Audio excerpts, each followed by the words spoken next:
Hay experiencias en la vida que como maestro a uno lo marcan. Yo tuve dos experiencias especiales. Una con un niño con parálisis cerebral compleja, en donde él, de una manera muy especial, desde lo afectivo, trata de comunicarse con su padre y apoyarlo en ese proceso de su fábrica, la fábrica de papas. Y es así como elabora la caricatura y el logo que después viene a ser lo principal de la fábrica. Años más tarde tengo la experiencia con un niño con síndrome de Down en Sincelejo, donde su deseo de leer revistas, interpretar los cuentos, leer el periódico y los letreros que existen en la ciudad es lo que él busca ansiosamente. Y es así como durante 5 años ese niño no se despega de mí y logra poquito a poquito acceder al mundo de la lectura y la escritura.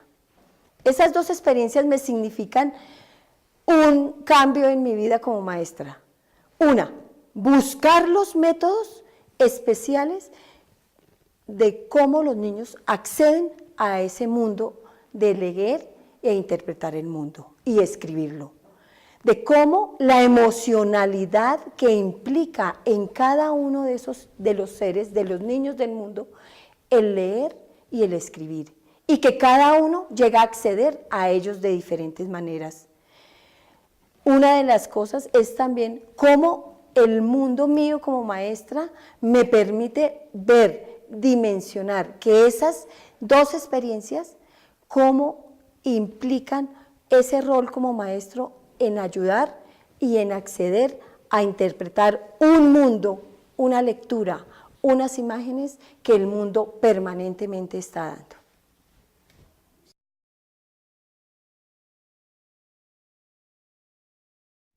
Bienvenidos a Conversaciones Maestras, un espacio entre colegas para generar encuentros alrededor de la educación. Hoy tenemos a Esperanza, una maestra de lectoescritura, de 32 años de experiencia, ¿verdad? 40. Es decir, una super maestra. Casi 40 años. Sí. Tú nos contabas que una de las experiencias que te marcó en tu vida fue el encontrarte con niños en condiciones especiales que requerían de ti mejor dicho, expandir tus conocimientos que traías de la universidad. Cuéntanos cómo fue esa experiencia, con quién tuviste como el encuentro más significativo en tu formación, pues en tu formación de la vida. Creo que sin dejar a los adultos de lado, inicialmente los niños han generado preguntas en mí porque cada uno ha aprendido de diferente manera. Cada es un ser único, irrepetible, que tiene diferentes formas de abordar el aprendizaje, de abordar el mundo y de abordar ese mundo emocional. Ellos de por sí todos los días me siguen enseñando. De maestros, sí, una maestra inicialmente donde estuve en un colegio oficial en Villavicencio, doña Orfa de Agudelo, una maestra que entre esa dinámica de encontrarse con uno en labores manuales, porque era la maestra de manualidades, tenía una forma de hacer reflexionar a las jóvenes sobre su vida y siempre sentí como ese acompañamiento y que era de una manera diáfana y clara que tenía una recepción especial. Unida a eso, años después, Jaime Carrasquilla, parte de la unidad pedagógica, fundador de la unidad pedagógica, un gran pensador, historiador, pedagogo, maestro de maestros lo puedo llamar, porque su forma, su humor, su forma de concebir el mundo y esa forma de entrar distinta a la educación, fue un maestro que me acabó de abrir las puertas que inicialmente me las habían abierto los dos niños. ¿Cuáles niños? Los dos niños. Uno se llamaba Nelson Asensio, niño con parálisis cerebral. ¿Cuántos años tenía en ese momento? El niño no tenía más de 10 años, una parálisis cerebral compleja, pero ese amor, un amor y un deseo infinito por escribir, de comunicar lo que él quería y acompañar a su padre en la empresa de las papas fritas. Y es como a través, con toda la dificultad motora y además de dicción, cómo intentaba con su esfuerzo controlar los movimientos de su cuerpo y poder hacer caricatura. Y empezaba a hacer caricaturas en tres cuadros donde contaba una historia sucinta sobre sus papas fritas. Y él fue la forma más hermosa que yo vi, y la alegría de los papás ver que su hijo lograba, con esa dificultad motora, ¿sí?, lograba expresar y acompañar a ese papá en la industria. Divino. ¿Y qué te enseñó? ¿Cuál fue el aprendizaje ahí que tuviste con ese niño? Inicialmente la paciencia, inicialmente el saber que a pesar de esa dificultad había un mundo interno muy hermoso que me permitía acceder a él y ver cómo lo quería acompañar, ¿sí?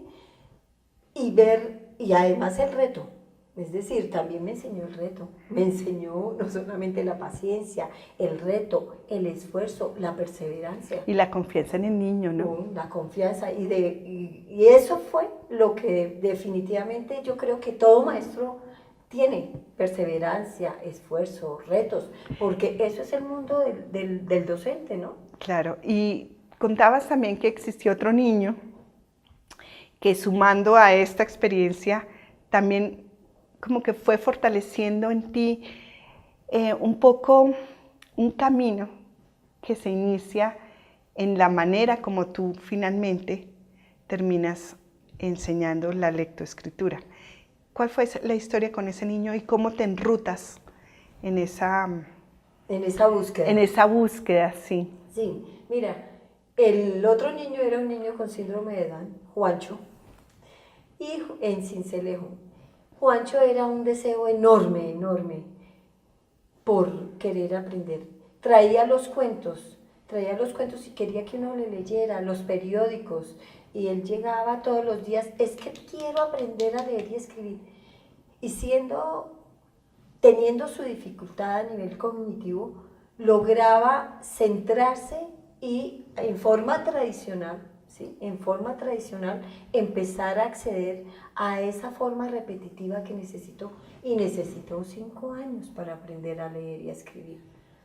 Pero lo logró, y eso fue la alegría de él, fue poder leer los cuentos que quería, leer el periódico, leer los anuncios de la ciudad, porque eso es lo que encuentra el niño. Inicialmente en su vida temprana, lo primero que encuentra es los avisos de los almacenes, ¿no? Entonces, eso era ese encuentro con ese mundo, de poder leer ese mundo escrito, fue otra de las ganancias de él. Entonces, ¿eso a qué me llevó? Primero, a ver que definitivamente el nivel emocional de los niños estaba intrínsecamente implicado en el desarrollo del lenguaje, del lenguaje escrito y el lenguaje oral, del lenguaje gráfico y ya el escrito y la lectura.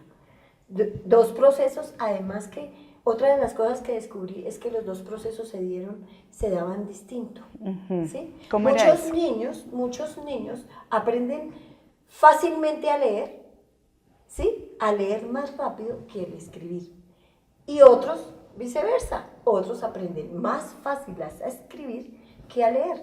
Entonces, eso me llevó a decir: estos dos procesos son distintos y cada cual aprende a su manera, y hay algo que significativamente lo lanza, ¿sí?, a buscar. ¿Y qué es ese algo? El deseo de interpretar el mundo. Porque el mundo mismo me aboca, la cultura me aboca, el lenguaje me aboca a eso.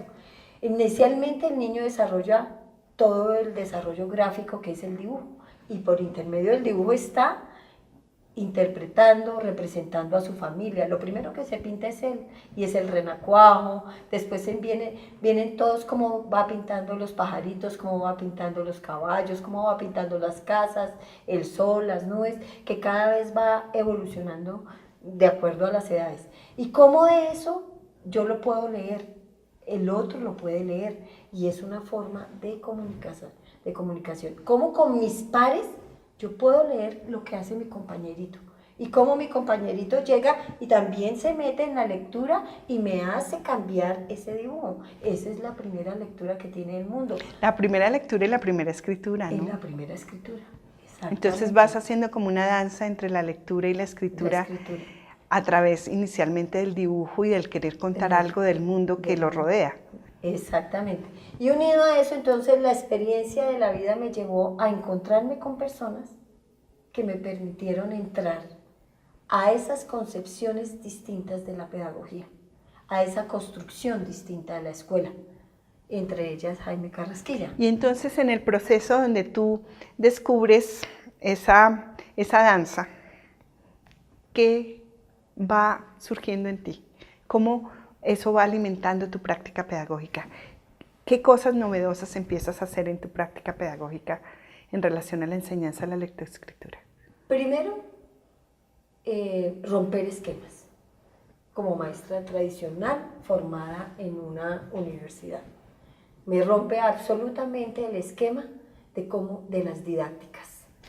Entonces, permite que yo me pregunte, no, pero si hay otras formas, entonces tengo que buscarlas, y eso me hace llevar la necesidad de la lectura y la formación, ahí sí, autodidacta, y la responsabilidad. ¿Cómo haces eso tejidito? Mira, lo didáctico, lo tradicional está aquí.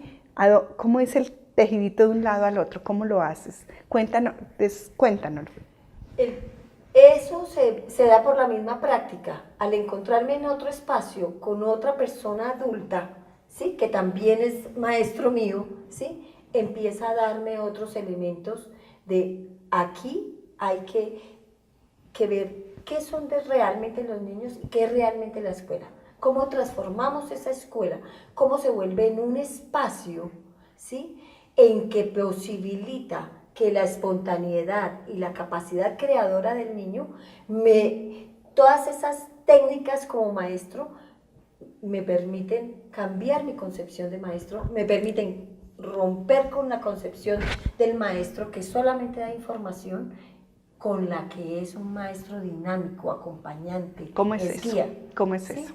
Ponme un ejemplo de una clase tuya cuando ya aprendiste ese tránsito, cuando ya estás enrolada en esta nueva forma de entender la enseñanza de la lectoescritura. Por ejemplo, ahí aparece otra parte que es parte importante en esto, que es la concepción de proyectos. Y cómo las nuevas concepciones de la pedagogía me traen una concepción de proyectos, que es la que me permite que la acción educativa sea distinta.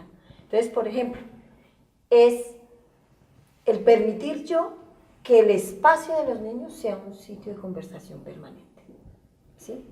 Si no hay conversación, si yo no estoy dando mi idea y el otro está dando la idea, no surge nada.